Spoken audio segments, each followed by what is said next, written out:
My name is Madison Hale. I'm 29 years old. And right now, I'm staring at a piece of cream-colored cardstock that probably cost $5 to print, trying to decide if I'm hallucinating, or if the universe just slid a knife under my ribs and twisted it slow. The envelope is heavy, thick paper, calligraphy so perfect it looks like someone practiced it in a mirror until the ink stopped shaking. And in that elegant, looping handwriting, like the sender has never known panic, there it is. Madison Hale. My name, my address, my life. Invited to the wedding of the man who disappeared from my apartment like a thief in the night. 2 years ago, he vanished, blocked me, moved cities, no explanation. And now, his wedding invitation has arrived like we're all just grown-ups who drifted apart. I hold it between two fingers the way you hold something that might be contaminated, like it could leak old grief onto my skin. For a second, I actually laugh. Not because it's funny, because it's absurd. Because my brain needs somewhere safe to put the shock. I flip the card over and there's an RSVP tucked inside, a little website link, a cheerful line about dinner options. Then I see the note, handwritten, rushed, slightly slanted, the ink pressed too hard in places like the writer was nervous. It's from Chloe Bennett. I don't know her, but I can already picture her. Bright smile, hopeful eyes, the kind of woman who believes love is honest because she's honest. The note says something like, she's so excited to meet me, that Ryan speaks highly of me, that I'm an old friend, that she knows things ended because we grew apart, but she'd love to meet the people who knew him back then. Old friend, grew apart. I swallow and my throat burns like I just took a shot of something too strong. Because in that moment, the puzzle pieces click into place with a sound that feels like bone snapping. Ryan told her a story, a version of our breakup where he wasn't a coward. A version where I wasn't left staring at an empty closet with my hands shaking so badly I couldn't dial straight. A version where he didn't ghost a woman he lived with for 3 years and dated for 4. He told her we were fine, mutual, mature, amicable. He told her whatever he had to tell her, so she would marry him without looking too closely at the cracks. And now, because Chloe is apparently kind and secure and unaware that she's standing on a minefield, she invited me. Which means Ryan couldn't stop it without admitting the truth. So he gambled. He gambled that I'd see this invitation and toss it in the trash with a bitter smile. He gambled that my pride would keep me away. He gambled that I'd choose silence over spectacle. His whole new life balanced on one assumption, that I'd take the hurt and swallow it politely. 2 years ago, I might have. 2 years ago, I was still the kind of woman who begged for closure. Back then, it was a Sunday night when everything fell apart. I remember it too clearly. The way you remember accidents, the way your brain records certain moments in high definition like it doesn't trust you to survive forgetting. I had been on a weekend work trip. Nothing glamorous, just meetings, a hotel that smelled like bleach, a lobby coffee that tasted like regret. When I opened my apartment door, the first thing I noticed was the silence. Not the normal quiet of two people relaxing, the heavy kind, the kind that presses against your ears like a warning. My keys jangled too loudly when I dropped them into the bowl by the door. The sound echoed through the living room like I'd broken something. The TV was there, the couch was there, but the air felt wrong, like someone had scooped the warmth out of the room and left the shape of it behind. I called out, "Ryan?" No answer. I walked down the hall and my steps sounded too sharp on the floorboards. I remember thinking, stupidly, that maybe he'd gone to surprise me with dinner. Maybe he'd fallen asleep. Maybe I was being dramatic. Then I opened the bedroom door. His side of the closet was empty. Not laundry day empty. Not he took a few things empty. Empty, like a staged crime scene. The hangers were gone. The shoes were gone. Even his cheap cologne, the one he insisted was signature, was missing from the dresser. I just stood there with my suitcase still by my ankle, staring like my eyes could make it untrue. The night before, we'd talked about adopting a dog. A dog. We'd argued over names like it mattered, like we were building something. And now he was gone. I pulled my phone out so fast I nearly dropped it. Called him. Straight to voicemail. Texted him. Not delivered. I tried again, switching between apps like one of them might magically work. Then I opened Instagram. Blocked. Facebook. Blocked. Even LinkedIn, because apparently Ryan had time to be thorough. Blocked. My breath started doing that shallow thing your body does before it admits panic. I called his mom, Patricia Mercer. No answer. I called his best friend, Derek, the guy who'd toasted us at my birthday party 3 months earlier and called Ryan the luckiest man alive. He picked up on the third ring. His voice was wrong, awkward, tight, like he'd already decided I was an inconvenience. "Hey, Madison," he said quickly. Too quickly. "Listen, Ryan just needs space, okay? Please don't make this weird." And then he hung up. That was it. That was my closure. No fight, no note, no goodbye, no explanation that made sense. Just absence. For 3 months, I cried like my body didn't understand how to stop. For 3 more, I raged. I scrubbed the apartment like I could bleach him out of it. I couldn't sleep in our bed without feeling like I was lying in the outline of a ghost. Then I did what I always do when the world stops making emotional sense. I rebuilt my life with structure. I threw myself into work and got a promotion. I repainted the apartment. I started going out again. Eventually, I met someone new. Someone calm, someone steady, someone who communicated like an adult instead of vanishing like smoke. I started to feel human. But there was one loose thread Ryan left behind. When he disappeared, he took his clothes, his toiletries, his PlayStation. But he left his studio. Ryan had been an aspiring music producer. Not famous, not even close, but obsessed. He turned my spare room, in the apartment where I paid 70% of the rent, into a shrine of vintage audio equipment. Synthesizers, rack mount effects units, patch cables, and 2 very rare, very heavy, reel-to-reel machines that looked like they belonged in a museum or a hostage negotiation. I'm not an audio nerd, but I know what money looks like. I looked up the models on Reverb. Conservatively, $12,000. For 2 years, I didn't know what to do. I couldn't sell it legally without going through a strict abandoned property protocol in my state. Paperwork, certified letters, waiting periods, the kind of bureaucratic maze designed to punish the person who got left holding the bag. I couldn't throw it out, so I boxed it up, taped it up, stacked it up. It took up half my storage closet, and every time I opened that door, it felt like Ryan was still living in my apartment. Rent-free, consequence-free, like he'd left a fingerprint on my life and expected me to just live around it. I tried contacting him through mutual friends. Nothing. Radio silence. So when that wedding invitation arrived, addressed to me, written by the woman he was about to marry, my first thought wasn't, how sweet. My first thought was, he really thought he got away with it. I stare at the RSVP link again. Then I look at the wall of boxes still haunting my closet. I'm not buying them a toaster. I'm returning his property. The wedding is in 3 weeks. The venue is 40 minutes away. And I already know, with a calm I don't fully recognize in myself. I'm going to RSVP, yes, because Ryan wanted to erase me. Okay, let's bring the past to the present. I didn't sleep much after I RSVP'd. Not because I was nervous, at least not in the way people mean when they say that. It was more like my body was quietly preparing for impact, the way it does before a car accident you can't swerve away from. By Monday morning, the plan was already forming in my head with the kind of clarity that only comes when something feels inevitable. I rented a white cargo van, the boring kind, with scuffed floors and a faint smell of cardboard and oil. My sedan wasn't going to fit 4 massive analog synthesizers and a reel-to-reel player that weighed roughly the same as a golden retriever with opinions. Then I called Tessa Grant. Tessa's my best friend, the kind you earn, not find. She's the one who held my hair back when I was vomiting from stress the week Ryan disappeared. The one who sat on my kitchen floor at midnight, drinking boxed wine and saying, "You're not crazy," until I finally believed her. When I told her the plan, there was a pause. Then she said very calmly, "What time do we leave?" She didn't ask if it was petty. She didn't ask if I was sure. She just asked what dress she should wear. We loaded the van the night before the wedding. One by one, the boxes came out of my apartment, the shrine dismantled piece by piece. The Roland synth in its flight case. The Moog, heavy and stubborn. The rack effects. The box of patch cables I'd taped shut with bright blue painter's tape because I'd run out of packing tape and stopped caring about aesthetics 2 years ago. As we stacked everything, I felt something strange bloom in my chest. Relief. Not satisfaction, not revenge. Relief. Like finally taking a deep breath after holding it for far too long. The wedding was on Saturday. We left early, dressed carefully, not flashy, not funereal, just appropriate. Guests, not intruders.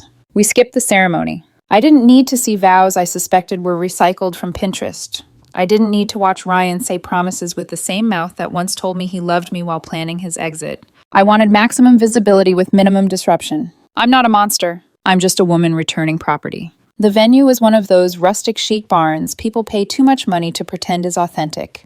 Cedar beams, string lights, the air heavy with perfume and optimism. Guests were already gathered on the lawn for cocktail hour, laughing too loudly, holding champagne flutes like props. And there they were, Ryan Mercer and Chloe Bennett, standing near the gift table. He looked older, not wiser, just worn. Chloe, on the other hand, looked radiant in that way people do when they haven't been lied to yet, or at least not fully. I pulled the van into the loading zone, which was conveniently close to the entrance. Tessa hopped out, popped open the back doors, and unfolded the dolly like she was gearing up for a shift. "Ready?" she asked. I nodded. I stacked the first load. As I wheeled it toward the gift table, I saw Ryan notice me. The color didn't just drain from his face. It disappeared. He was holding a glass of champagne, and his hand started shaking so badly I thought the stem might snap. His eyes locked onto the dolly like he was watching a slow-motion car crash he couldn't stop. Chloe saw me next. Her face lit up. She bounded over, dragging Ryan with her by the hand like a child who didn't want to leave the playground. "You must be Madison," she said, beaming. "I'm so glad you came. Ryan was worried you might be too busy." I smiled. Not a fake smile. Not a cruel one either. Just controlled. "I wouldn't miss it," I said, and I couldn't come empty-handed. I gestured to the dolly. I finally brought his wedding gift. Ryan found his voice then. It came out as a squeak. "Madison, we can talk about this later," he said quickly. Let's put it in the car." "Oh, I can't stay long," I replied, my voice conversational, but loud enough to carry to a nearby group of aunts sipping Pinot Grigio. And I didn't want to keep storing this anymore. It's been 2 years. Chloe looked between us, confused. "Storing what?" Ryan's jaw clenched. I answered for him. "His music equipment," I said cheerfully. "About $12,000 worth. Since he blocked my number and moved without telling me, this seemed like the most efficient way to return it." The air around us dropped 10 degrees. I watched Chloe's smile flicker. Not vanish, just recalibrate. "Blocked you?" she asked slowly, turning to him. "You said you were still emailing." "We haven't spoken since the day he moved out while I was at work," I corrected gently. "Here's the reel-to-reel. Be careful. The left spool is finicky. You probably remember that." I motioned to Tessa. She rolled out the second stack. Flight cases and dusty metal piled up next to satin envelopes and crystal card boxes. Industrial, aggressive, completely out of place. Ryan leaned in close to me, his voice low and shaking with rage. "You are insane. Get this trash out of here." "It's not trash," I said evenly. "It's your Profit 5. You told me it was your legacy. I've kept it safe in my closet for 730 days. You're welcome." I turned to Chloe. "I hope you two are very happy," I said. "By the way, he hates it when people touch the knobs without washing their hands first." Her grip loosened on Ryan's. Not dramatically. Just enough. I stepped away, grabbed the empty dolly, and walked back toward the van. Behind me, I heard raised voices, gasps, the soft sound of a champagne glass being set down too hard. Tessa was already in the driver's seat, laughing, not loudly, but with the kind of disbelief that comes when something finally breaks. We drove 5 miles to a diner and ordered pancakes. 20 minutes later, my phone buzzed. Unknown number. "This is Chloe's maid of honor. That was the most punk rock thing I've ever seen. Also, he's crying in the bridal suite, and the bride is drinking straight vodka." I slept like a baby that night, but when I woke up, the adrenaline had drained, and the reality settled in. I hadn't just returned property. I had detonated a lie. And people who build their lives on false stories don't respond quietly when the truth walks in uninvited. I woke up the morning after the wedding feeling lighter than I had in years. Not triumphant, not smug. Just empty, in a good way. Like I'd finally taken out a splinter that had been buried so deep I'd stopped noticing the pain until it was gone. That peace lasted exactly 4 hours. At 10:17 a.m., my phone buzzed. Email. From an address I hadn't seen in 2 years. Subject, "You will pay for this." I didn't open it right away. I already knew the tone. I'd lived with Ryan long enough to recognize the cadence of his rage, the way he dressed entitlement up as injury, the way he spoke like the world owed him quiet obedience. I made coffee first, sat at my kitchen table, let the sun come in through the window. Then I clicked. The email was long, rambling, furious. According to Ryan, I had ruined the most important day of his life. According to Ryan, my actions constituted intentional emotional harm. According to Ryan, I owed him money, for embarrassment, for transportation, for stress. He even demanded that I reimburse him for the gas it took to move his equipment, the equipment he'd abandoned in my apartment for 2 years. I laughed out loud. Not a polite laugh, a sharp one that surprised me with how easy it came. But that email, that was just the appetizer. The main course arrived 3 days later, certified mail. Ryan didn't hire a lawyer. That alone told me everything. Instead, he'd drafted a letter of demand himself, clearly pulled from a free legal template online. I know this because he forgot to remove the insert date here footer on page 2. Here's what he was demanding. $2,500 for venue violation fees, because the barn apparently charged them for unauthorized vendor loading when I pulled a commercial van into the loading zone. $500 for storage and handling, since he had to hire someone to move the gear into his parents' SUV because it wouldn't fit in the limo. And my personal favorite, a public apology on my social media stating that I was mentally unstable and that our breakup had been mutual in order to restore his reputation among his new in-laws. I read the letter while drinking my morning coffee. I laughed so hard I nearly choked. Then my phone rang. Unknown number. I stared at it for a long moment before answering. Hello? There was a pause on the other end, a breath that sounded like it might shatter if pushed too hard. Did you know? Chloe asked. No, I said gently. Did I know what? That was all it took. The dam broke. Her voice was brittle now, stripped of wedding day optimism. Did you know he lived with you for 4 years? He told me you dated for 6 months, that it was casual. We lived together for 3, I said quietly. We were on a lease. We had a joint Costco card. We were talking about adopting a dog. Silence, then a long, shaky exhale. He told me the equipment was in a storage unit, she said, that he lost the key. He said you were obsessed with him and wouldn't let him get it. I have emails, I replied, from 2 years ago, begging him to pick it up. Can you send them? Yes. I forwarded everything. The timestamps, the unanswered messages, the polite reminders that slowly turned desperate. The last one that read, Please, Ryan, I need the closet space. He's threatening to sue you, she said dully. He's screaming about it in the kitchen right now. For what? I asked. Returning his property? He says you scratched the wood paneling on the Moog. It was scratched when he bought it off Craigslist in 2019, I said calmly. I remember because he complained about it for weeks. Another pause. I don't want to be involved in your marriage, I added. I just wanted my home back. He invited me. He opened the door. Yes, she whispered. He did. She hung up. I thought that would be the end of it. I was wrong. That night, I got a Venmo request, requesting $3,000. Note, damages to vintage equipment plus emotional terrorism. I declined it. 2 minutes later, my phone lit up with a text. Ryan had finally unblocked me. Ryan, you're a bitter, jealous psycho. Ryan, you couldn't handle that. I moved on and leveled up. Ryan, you brought that trash there to humiliate me. Ryan, my dad is a lawyer. Hope you're ready to lose everything. I stared at the screen for a long moment. Then I replied, M.E., your dad is a dentist. I have photos of the equipment's condition dated the day before the wedding. You invited me. If you contact me again, I'm filing for a harassment order. Enjoy the Moog. He responded with a string of emojis, middle fingers, clowns, rage I didn't bother decoding. Then things got creative. 2 days later, I came home from work to find a note taped to my door. From my landlord. We have received a complaint regarding illegal subletting and commercial business activity in your unit. Please contact management immediately. My stomach dropped. Ryan had escalated. He'd called my landlord.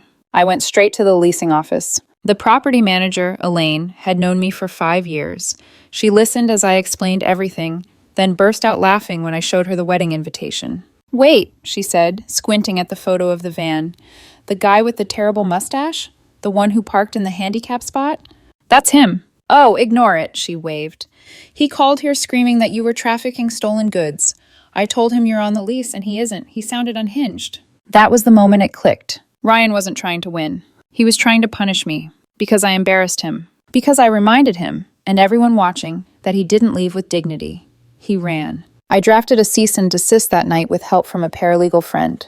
It was clean, precise, merciless. And as I typed, I had one very clear thought. If this is how he behaves when he's exposed, I can't imagine what it's like to be married to him. The cease and desist went out on a Wednesday. I sent it certified, signature required. No room for I didn't see it. I addressed one copy to Ryan directly. And because I was feeling thorough, because 2 years of swallowed anger had sharpened something in me, I sent a second copy to the address listed on the wedding invitation. Their shared apartment. I didn't do it to be cruel. I did it because paperwork has a way of clarifying reality, and I was done being the only one carrying it. The letter was calm in tone and brutal in substance. It documented his abandonment of property, his harassment, his false reports to my landlord, his threats of legal action without counsel. It ended with a simple warning. Any further contact would result in formal action, including harassment filings and claims related to false reporting. No insults, no emotion. Just consequences. 2 days later, the Venmo request stopped. The text stopped. The email stopped. The silence was so sudden it felt artificial, like the moment after a fire alarm cuts off and your ears are still ringing. I kept waiting for the next shoe to drop. It didn't. Instead, what started happening was quieter. Ryan's name stopped coming up in conversations. Mutual friends, people who'd gone cold on me after he disappeared, started reaching out with awkward apologies. I didn't know what really happened, one of them said over text. He told us you were unstable, another admitted. I should have checked in, a third wrote. I answered politely, briefly. I wasn't interested in relitigating my pain for their comfort.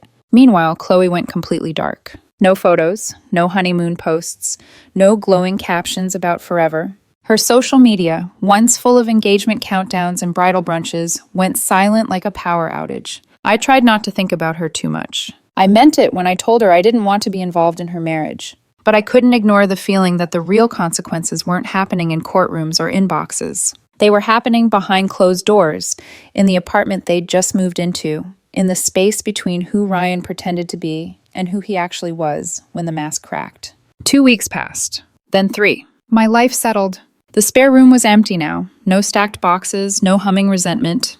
I vacuumed the carpet like I was erasing a crime scene. For the first time in 2 years, I opened that closet door without feeling like I was trespassing in my own home. I started sleeping better. Then, one Thursday afternoon, everything came full circle. I was at my usual coffee shop near the office, the kind of place where the baristas know your order and don't ask questions. I was waiting for my oat latte when I heard a voice behind me. Madison?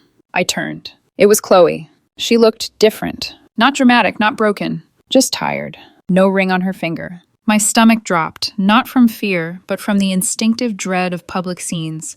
I didn't want one. I didn't have it in me. Hi, I said carefully. Can I sit? She asked, gesturing to the empty chair across from me. I nodded. She sat down and stared at her hands for a long moment like she needed to anchor herself before speaking. I just wanted to tell you, she said quietly. You were right about the scratches on the Moog. I blinked. About everything? She let out a short, humorless laugh. About everything. She lifted her eyes to meet mine, and there was something there I hadn't expected. Relief. He didn't just lie about you, she continued. He lied about his job. He told me he was a senior producer. He's an unpaid intern. His parents pay his rent. I winced. I didn't know that part. When you were together, he was a barista, right? Yes. Figures, she muttered. She took a breath, steadying herself. The wedding gift, she said. We got a lot of cash. He tried to take all of it on Monday to buy a car. Said he earned it for dealing with the stress you caused. My eyebrows lifted despite myself. Wow. I left him, she said simply. Just like that. No theatrics, no sobbing. I hadn't filed the marriage certificate yet, she went on. My mom's a paralegal. She told me to run, so I did. There it was. The end. She reached into her purse and slid a small, heavy object across the table toward me. A vintage silver-capped knob from the Prophet 5. It fell off in the van when his dad was loading it, she said. He tore the apartment apart looking for it, said it devalued the unit by $500. I looked at the knob, then at her. Keep it, I said. A souvenir. She smiled, just a little, a real one this time. Thanks for the RSVP, she said as she stood. Seriously, you saved me years. She walked out.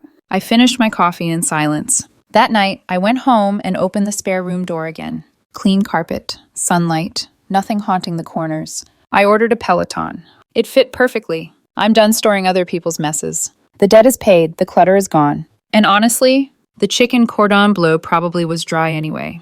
A month passed. Not the dramatic kind of month where things explode or collapse publicly. The quiet kind. The kind that sneaks up on you and makes you realize, one random Tuesday, that your shoulders aren't hunched anymore, that you haven't checked your phone in hours with that low-grade dread buzzing under your skin. Ryan never contacted me again. No emails. No Venmo requests. No legal threats written in bold font with no lawyer attached. The cease and desist did exactly what it was designed to do. It didn't scare him. It exposed him. And men like Ryan don't escalate when there's a paper trail. They retreat and pretend they were never there. I heard about him through the same grapevine that once went silent on me. Apparently, he tried to sell the gear to recoup the wedding costs. Apparently, buyers lowballed him hard. No original boxes, no manuals, mismatched parts. Apparently, his reputation in the local music scene tanked once Chloe told people the truth. The lies didn't survive daylight. Last I heard, he'd moved back into his parents' basement. Again. No wife, no career upgrade, just the same guy he'd always been. Only now without anyone to blame but himself. As for Chloe, she never filed the marriage certificate. Legally, the wedding never happened. She unenrolled herself from a future that would have cost her years, maybe decades. Sometimes I think about how close she came to learning the hard way, what I learned in silence. Sometimes I think about that and feel strangely grateful for both of us. My life now is calm. Not flashy, not poetic. Just solid. The spare room stays clean. The Peloton hums quietly in the corner like a promise I'm keeping to myself. The apartment feels like mine again, every inch of it. I date slowly, carefully. I trust my instincts without apologizing for them. I no longer confuse patience with kindness or silence with strength. Ryan didn't just ghost me 2 years ago. He left behind proof of who he was. I just returned it. And with that, the story is finished. Not because it exploded, but because it finally stopped demanding my attention. No clutter, no debt, no unfinished business. Some people leave quietly. Others leave boxes. Either way, I don't store what doesn't belong to me anymore.